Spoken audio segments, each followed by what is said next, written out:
The champagne flute slipped from my fingers, shattering against the marble floor of my family's estate with a sound that seemed to echo through every hollow space in my chest.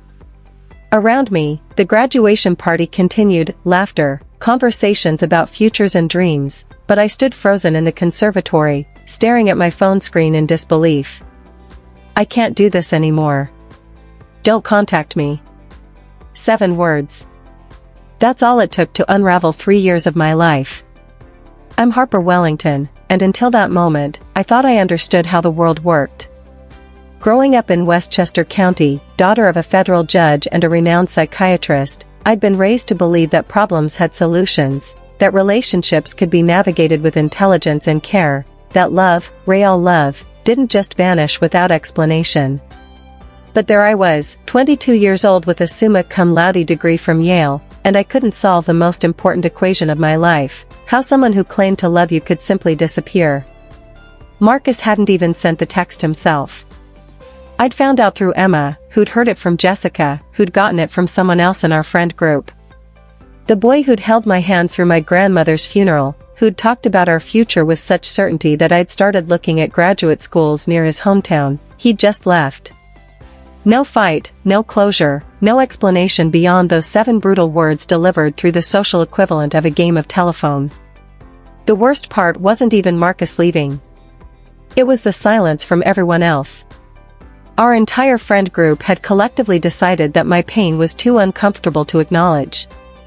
Invitations stopped coming. Group chats went quiet when I joined. It was as if I'd become some kind of emotional liability they all needed to quarantine themselves from.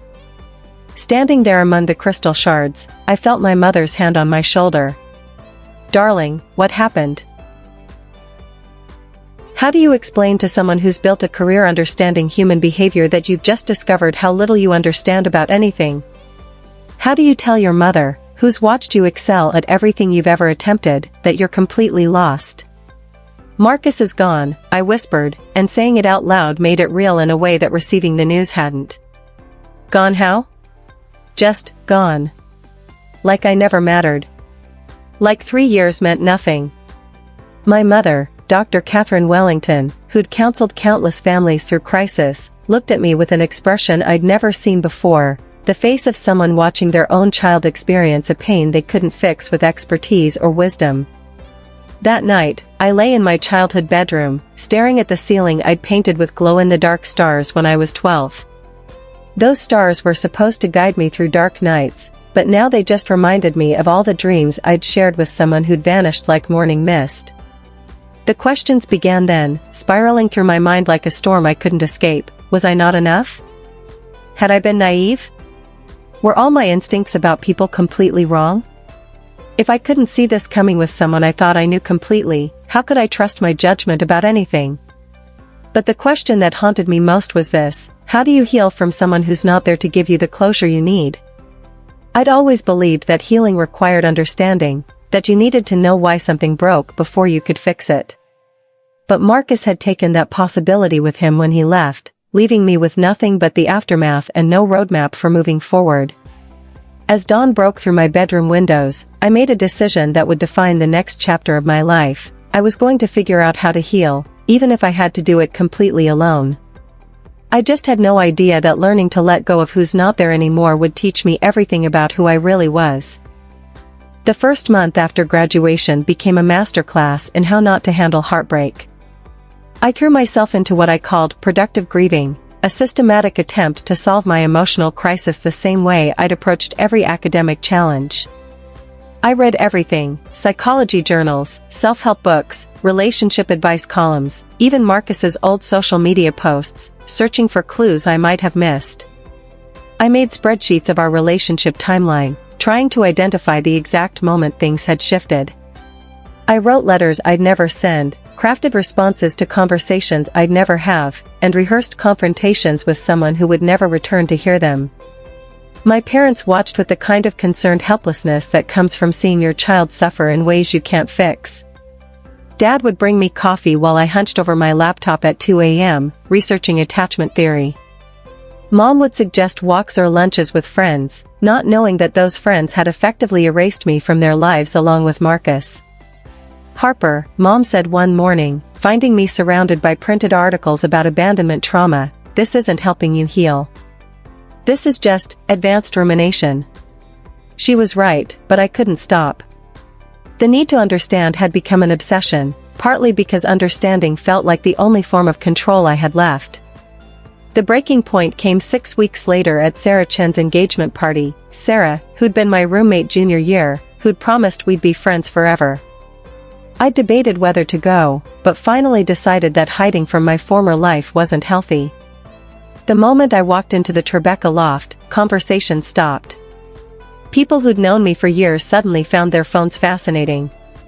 Sarah herself gave me a stiff hug and immediately found an excuse to talk to someone else. But it was seeing Marcus's empty chair at what should have been our table that destroyed me. They'd kept a place for him, he wasn't coming, everyone knew he wasn't coming, but they'd still saved his spot while making it clear mine was no longer welcome. I lasted exactly 17 minutes before fleeing to the bathroom, where I sat on the marble floor and cried until my chest ached.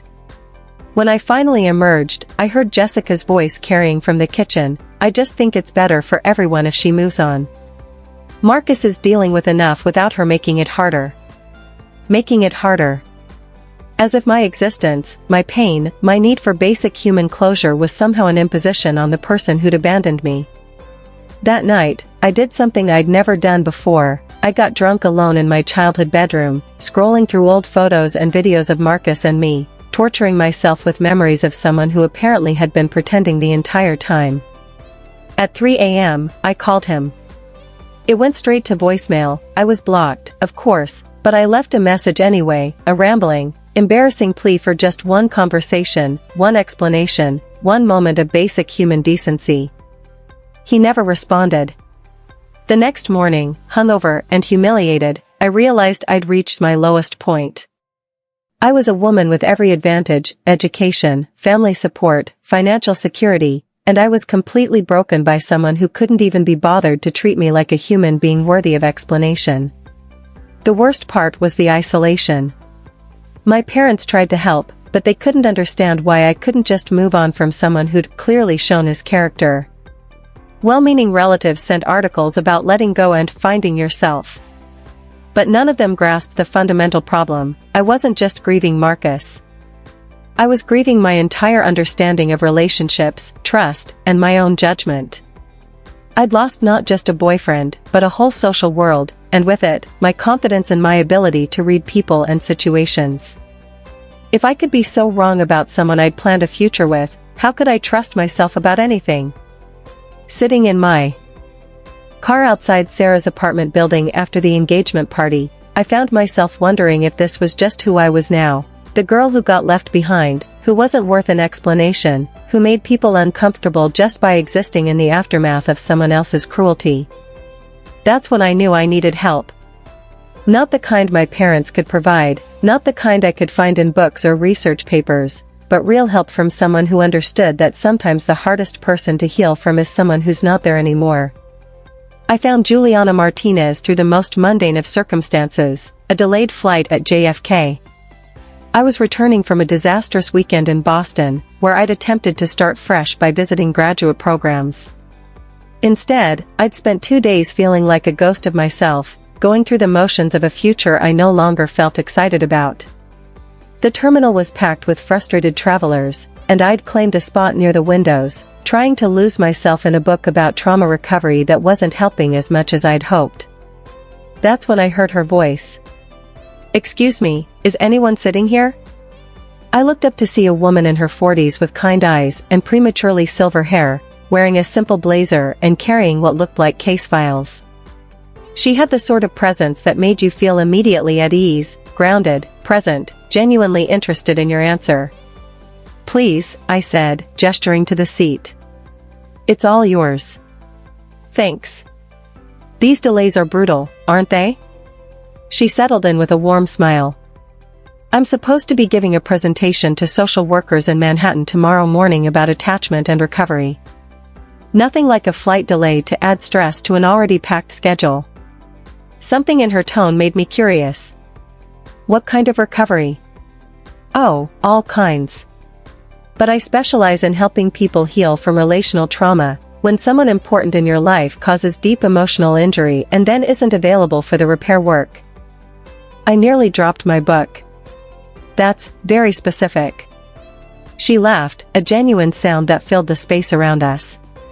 20 years in family therapy and social work will teach you that it's actually more common than people think.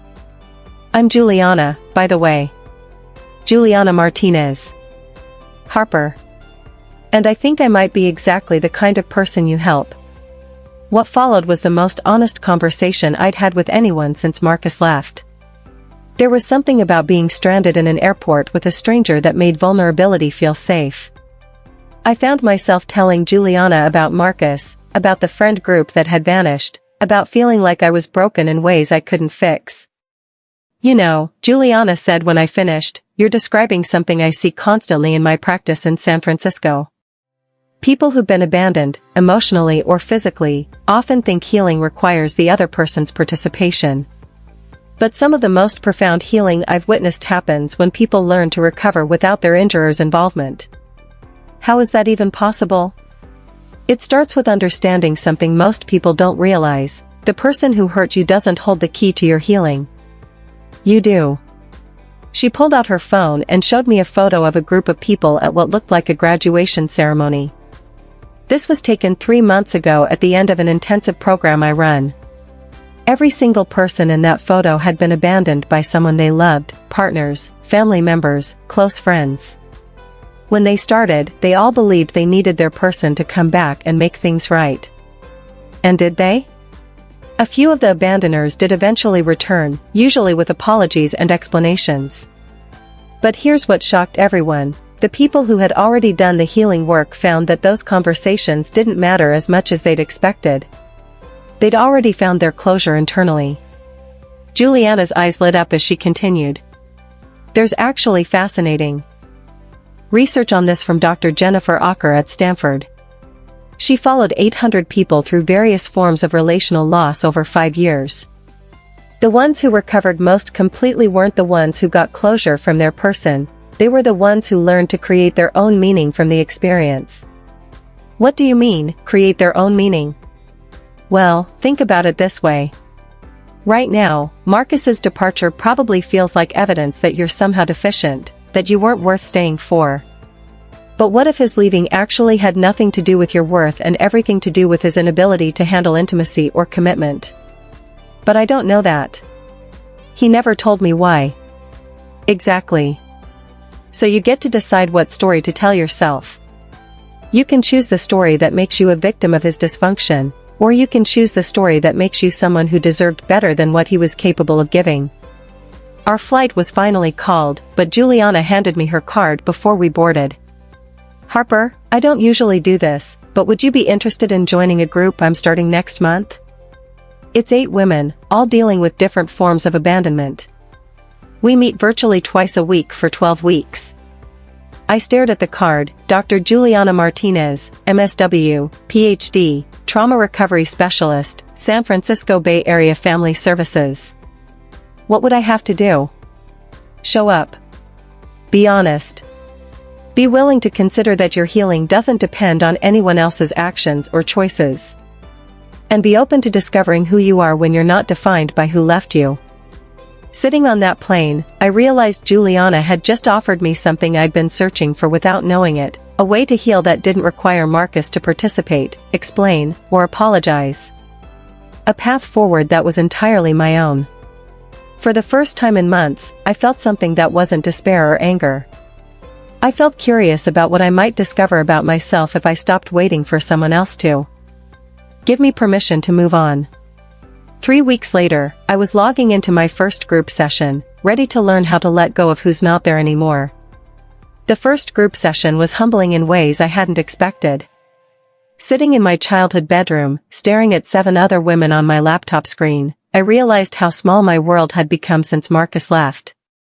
These women were from everywhere: Toronto, Melbourne, London, Dallas, and their stories made my privileged heartbreak feel simultaneously universal and uniquely mine. There was Maya, whose husband of 12 years had simply walked out one morning without explanation. Sophia, whose best friend since childhood had ghosted her after Sophia's cancer diagnosis. Rebecca, whose father had abandoned the family when she was 16 and recently refused to see her when she reached out for reconciliation.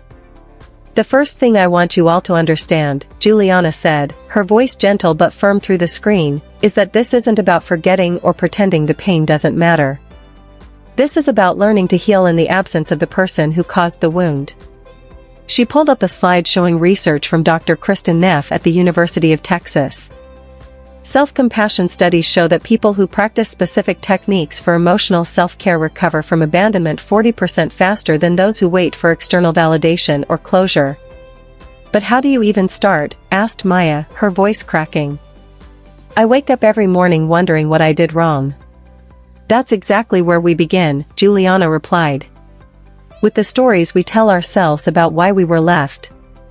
"Harper, you've been quiet. What story are you telling yourself about Marcus's departure?" "I felt my chest tighten. That I wasn't enough. That I was too much. That I'm fundamentally unlovable in some way I can't see but everyone else can." "And what evidence do you have for that story?" "He left without explanation. Our whole friend group chose him over me. I must have done something." "Stop," Juliana interrupted gently. "I want you to try something. What if Marcus left because he was incapable of handling the intimacy you offered?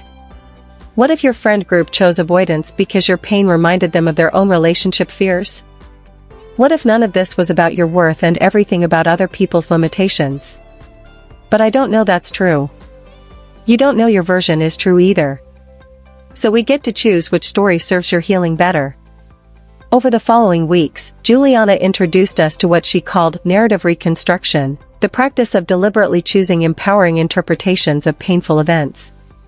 It wasn't about denial or positive thinking, it was about recognizing that in the absence of definitive answers, we could choose stories that helped us grow rather than stories that kept us stuck. The breakthrough came during week 4. Juliana had us do an exercise called writing the letter you'll never send, but with a twist. Instead of writing to the person who'd left us, we wrote to ourselves from the perspective of someone who truly loved us. "Dear Harper, I found myself typing, you are not broken because someone else couldn't see your value. You are not too much because someone else was overwhelmed by your depth. You are not unlovable because someone who was incapable of love couldn't stay." I was crying before I finished the first paragraph, but they weren't tears of sadness, they were tears of recognition. For the first time since Marcus left, I was hearing words of comfort that actually mattered, because they were coming from the only person whose opinion of me truly counted, myself. "How does it feel to hear those words?" Juliana asked when I shared excerpts with the group. Like I've been starving myself waiting for someone else to feed me, when I had access to nourishment the whole time." That's exactly right. Dr. Breen Brown's research at the University of Houston shows that our relationship with ourselves determines our capacity to recover from any external wound. When we become our own source of compassion and validation, other people's choices lose their power to define us. The homework between sessions became increasingly practical. We learned breathing techniques for managing abandonment anxiety, developed daily self-compassion practices, and most importantly, began taking small actions that weren't dependent on anyone else's participation in our lives. I started writing again, something I'd loved before Marcus but had stopped because he'd never seemed interested in my stories. I began volunteering at a literacy center in Harlem, something I'd always wanted to do but had postponed because Marcus preferred our weekends together. I even started therapy with a local psychologist who specialized in attachment, someone I could see in person rather than just virtually. The most surprising change was how I began viewing my family's wealth and privilege. Instead of seeing my advantages as things that should have protected me from pain, I started understanding them as resources I could use to help others who were struggling with similar wounds but without the same support systems. "I want to do what you do," I told Juliana during a private session 6 weeks into the program. "I want to help people heal from abandonment." "What's driving that desire?" she asked. "I used to think my purpose was to build a life with someone else. Now I'm wondering if my purpose is to help people build lives that don't depend on someone else staying." By week 8, something fundamental had shifted. I wasn't waiting for Marcus to return or explain himself. I wasn't checking his social media or asking mutual friends for updates.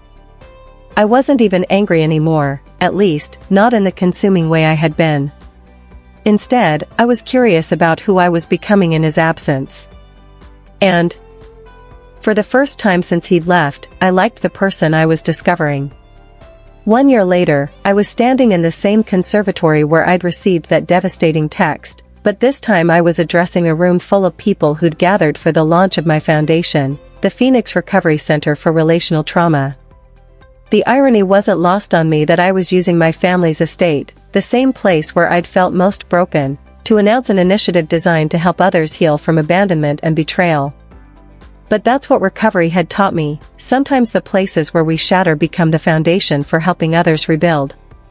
A year ago, I told the assembled crowd of potential donors, therapists, and recovery advocates, I believed that healing required the participation of the person who hurt me.